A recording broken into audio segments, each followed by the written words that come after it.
இனிய காலை வணக்கம். புதிய இலக்கிய வரலாறு பாட எண் 7 குறுந்தொகை பக்க எண் 85. பொறுத்துக பாடலடிகளை பொறுத்துக. நற்றினியின் பாடலடிகள், குறுந்தொகையுடைய பாடலடிகள், அகநானூறு பாடலடிகள். நற்றினுடைய பாடலடிகள் எது? 13 to 31 வரை, 9 அடி to 12 அடி வரை, 4 அடி முதல் 8 அடி வரை. இதில் சரியானதை பொருத்தவும். 2வது வினா, ஏனைய தொகை நூல்களை விடவும் அதிகமான பதிப்புகளை பெற்ற நூல் எது? ஏனைய தொகை நூல்களை விடவும் அதிகமான பதிப்புகளை பெற்ற நூல் எது? 3வது வினா, குறுந்தொகை பற்றிய கூற்றுகளை பொருத்தவும். குறுந்தொகை பற்றி கூற்றுகள் சொல்லியிருக்காங்க, அதை பொருத்தணும்.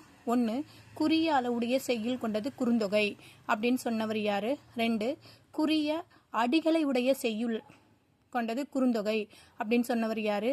3வது, குறுகிய பாடல்களை தொகுப்பு குறுந்தொகை. 4வது, 4 அடி முதல் 8 அடி வரை உள்ள குறுகிய செய்யுள்.